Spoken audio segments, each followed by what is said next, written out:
Loyalty before love part 50। कुछ देर बाद सचिता और दीक्षित उस होटल की एक टेबल पर बैठते हैं और दोनों ने एक दूसरे का हाथ पकड़े हुए।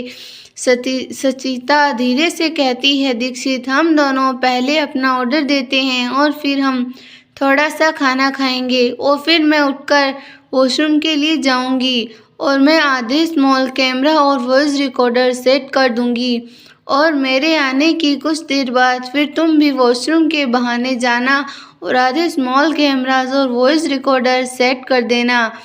तभी दीक्षित इशारे से एक वेटर को अपने पास बुलाता है। Waiter, a very sweet good evening sir and ma'am. Sachita, हम गुड एनीथिंग।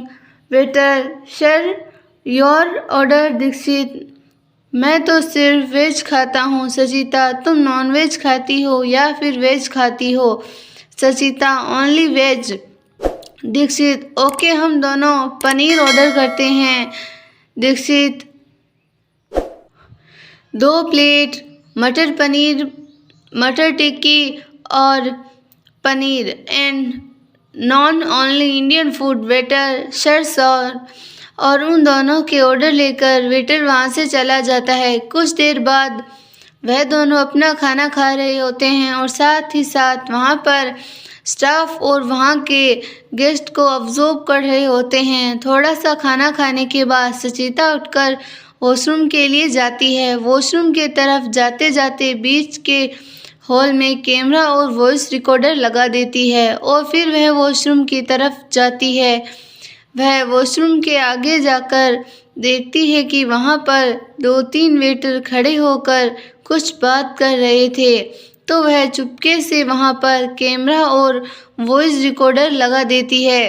कुछ देर बाद वह वापस जाकर अपने टेबल पर बैठ जाती है और दीक्षित की तरफ आंख से इशारा करती है। दीक्षित सचिता का इशारा समझकर अपनी ही टेबल के नीचे एक कैमरा लगा देता है और सचिता भी इस टेबल के नीचे एक वॉइस रिकॉर्डर लगा देती है। कुछ देर बाद दीक्षित अपनी जगह से उठकर वॉशरूम के लिए जाता है तो वह हॉल में रखे 2-3 बड़े बड़े फ्लावर पोस्ट के अंदर रखे नकली फूलों के पास वॉइस रिकॉर्डर और कैमरा सेट कर देता है और फिर वह वॉशरूम से कुछ दूर पर ही रखे एक फ्लावर पॉट में के अंदर वॉइस रिकॉर्डर और कैमरा सेट कर देता है। कुछ देर बाद वह वापस आकर अपनी जगह बैठ जाता है। सचिता और दीक्षित अपना खाना खत्म करते हैं और हैंड वॉश करते हैं। हैंड वॉश करने के बहाने वह वापस कैमरा और वॉइस रिकॉर्डर सेट कर देते हैं। फिर दीक्षित रिसेप्शन पर बिल देने के बहाने रिसेप्शन पर भी कैमरा और वॉइस रिकॉर्डर सेट कर देता है। फिर वह दोनों होटल के बाहर जाते जाते रास्ते में रखी एक और टेबल के नीचे वॉइस रिकॉर्डर और कैमरा सेट कर देता है और फिर वह दोनों होटल के बाहर आ जाते हैं। होटल के बाहर आकर सचिता वंश से पूछती है, सारा काम और वॉइस रिकॉर्डर ठीक से काम तो कर रहे हैं? वंश, हाँ, अच्छे से काम कर रहे हैं। Juliet, good job. सचिता, और हाँ सचिता, हम सभी की तरफ से दीक्षित को भी गुड जॉब बोल दो। Sachita, okay Dikshit, what happened? Sachita, good job. Dikshit, ऐसा तुम्हें बोलने के लिए चीफ ने कहा है। Dikshit, oh thanks. कुछ देर बाद सचिता और दीक्षित उन सभी के साथ खड़े थे। जूलियट, गुड जॉब सचिता और Dikshit. Sachita, thanks chief. Dikshit, thank you lady chief. Juliet, Divya और केली, अब तुम दोनों तैयार हो जाओ, तुम दोनों को विजन बियर बार में जाना है। दिव्या और केली दोनों एक साथ कहते हैं, हम दोनों तैयार हैं चीफ। जैक दिव्या के पास जाता है और उससे कहता है, मैंने तुम्हें सिखाया था दिव्या कि तुम्हें एक वेटर की तरह कैसे बिहेव करना है। प्लीज़ बिल्कुल वैसे ही करना। दिव्या मुस्कुराते हुए जैक का हाथ पकड़ लेती है और कहती है, आप तो मेरे आइडल हैं जैक। चीफ, आपकी बात मैं कैसे टाल सकती हूँ। जैक मुस्कुराता हुआ कहता है, सच में दिव्या जी हाँ चीफ। जूलियट दिव्या को जैक का हाथ पकड़कर देखकर मन ही मन में कहती है, दिव्या प्लीज़ तुम इससे प्लीज़ दूर ही रहो। She is man. दीक्षित अपने मन ही मन में दिव्या को कोसता हुआ कहता है, ओह यू आर मीन। तुम समझती क्यों नहीं हो। और एक तो तुम बार बार जैक चीफ का हाथ मत पकड़ा करो। जूलियट और दीक्षित दोनों अपने मन ही मन में यह सब सोच रहे होते हैं कि तभी जूलियट का फ़ोन बजता है और जो फ़ोन की स्क्रीन पर फ्लैश हो रहा होता है उसे देखकर सब चौंक जाते हैं। जैक, इस साले ने इतने वक्त फ़ोन क्यों किया है। क्रिस मुस्कुराकर और बोला, अपनी जान से बात करने के लिए किया होगा। क्रिस ने मुंह से जान शब्द सुनकर जैक उसे घूरकर देखता हुआ बोला, ब्रो अगर कोई और इस तरह मेरी टांग खींचे या फिर मुझे जलाने की कोशिश करे तो समझ में आता है, बट आप मेरे बड़े भाई होते हुए ऐसा कैसे कर सकते हो। आपको थोड़ी सी भी दया नहीं आती मुझ पर। क्रिस अपनी एक आईब्रो ऊपर करके कहता है, सॉरी यार मैं तो मजाक कर रहा था। जैक गुस्से से ऊपर घूरता हुआ कहता है, ब्रो आपको पता है ना मुझे ऐसे मजाक पसंद नहीं आते। क्रिस रिग्रेट करता हुआ कहता है, ओ सॉरी मैं फिर से ऐसा कुछ नहीं बोलूँगा। तभी जूलियट फ़ोन उठाती है और बड़े ही प्यार से कहती है, हेलो जान कैसे हो आप। आगे से रिप्लाई देते हुए टोनी की आवाज़ आती है, hello baby I am good. आप बताओ आप कैसे हो। जूलियट हल्का सा मुंह बनाते हुए कहती है, सैड आवाज़ में कहती है, ठीक हूँ पर आपके बिना अच्छा नहीं लग रहा है। टोनी अफसोस जाते जाते कहता है कि मुझे भी बेबी तुम्हारे बिना बिल्कुल भी अच्छा नहीं लग रहा है। अब मैं तुम्हें एक खुशखबरी देता हूँ, मैं कल सुबह ही तुम्हारे पास आ रहा हूँ। जूलियट झूठी खुशी जताते हुए कहती है, ओह वाह बेबी यह तो बहुत अच्छी खबर है। यह खबर सुनकर मुझे बहुत खुशी हुई। मैं तुम्हारा इंतज़ार करूँगी। टोनी हंसता हुआ कहता है, तुम्हारी इंतज़ार की घड़ी जल्दी ही ख़त्म हो जाएगी। मैं कल सुबह बहुत जल्दी पहुंच जाऊंगा। जूलियट जान आपने खाना खा लिया। टोनी नहीं बेबी अभी तो डिनर का टाइम नहीं हुआ है, थोड़ा लेट खाऊंगा। और आपने डिनर कर लिया।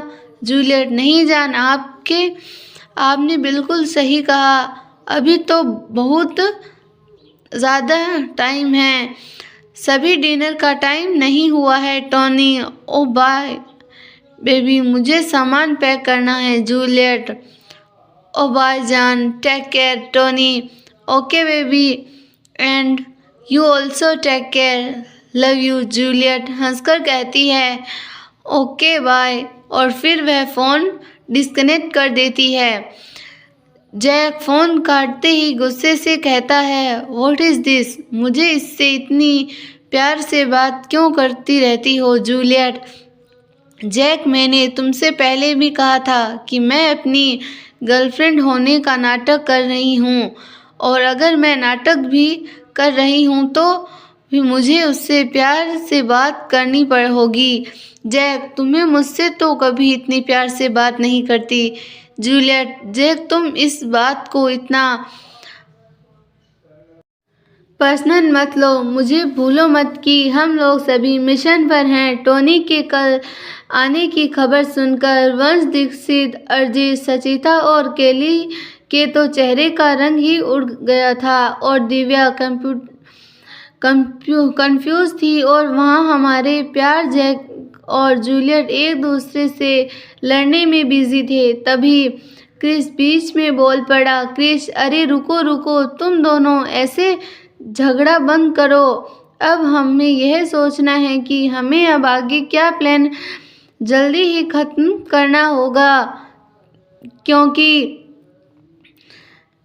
कल टोनी बहुत जल्द ही यहाँ पहुँच जाएगा और आपके साथ वह अखिल भी होगा। तो उस वक्त हम हमारा प्लान कंटिन्यू नहीं कर पाएंगे। Juliet, you are right. Chris, Divya, why what you all, Jack, what's happened. Divya, chief, यह टोनी इस मिशन का मेन सस्पेक्ट है ना? इसमें अपनी आंखें चढ़ाते हुए कहता है। दिव्या की बात सुनकर जैक कुछ कहता उससे पहले जूलियट ने कहा, दिव्या यही है। दिव्या, तो फिर जब आप लोग उसे जानते हो तो आप लोगों के साथ रहते हैं तो हमें उसे वैसे ही क्यों नहीं पकड़ लेते? इतना झंझट क्यों लेना? उससे सोते हुए कहा दीक्षित। वह इसीलिए दिव्या जी, क्योंकि हमारे पास उसके खिलाफ सबूत नहीं है और यह मिशन एक इंटरनेशनल मिशन है। तो हमें इस देश की सरकार को और हमारे देश की सरकार को कुछ ठोस सबूत दिखाने होंगे और नहीं ठोस सबूतों के इकट्ठा करने के लिए हमें इतना झंझट पाल रहे हैं। इतने बड़े ही प्यार से दिव्या को देखते हुए और मुस्कुराते हुए कहता है। जब दीक्षित दिव्या को यह सब बात बता ही रहा होता है तभी वंश को कुछ याद आता है। वंश फ्लैशबैक में जाकर उस दिन को याद करता है जिस दिन टोनी जूलियट से मिलने डिनर के लिए टाइम आ गया था और उन सभी को किचन स्टोर रूम में जाकर छिपना पड़ा था। और वह किचन स्टोर रूम इतना छोटा था कि वह सभी उसमें फिट भी नहीं हो पा रहे थे। वह सभी किचन स्टोर रूम में बैठे बैठे सिकुड़ गए थे।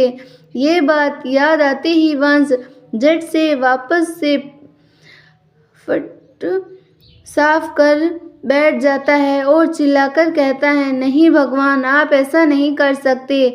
अगर आपको हमें मारना ही है तो आप ऐसे ही मार लो, लेकिन बार बार उस जल्लाद को यहाँ मत भेजा करो।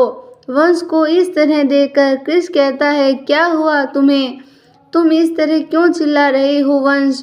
क्रिस, तुम लोगों को तो कोई परेशानी नहीं होती है, लेकिन हम पांचों को हर बार फंस जाते हैं और सो सॉरी।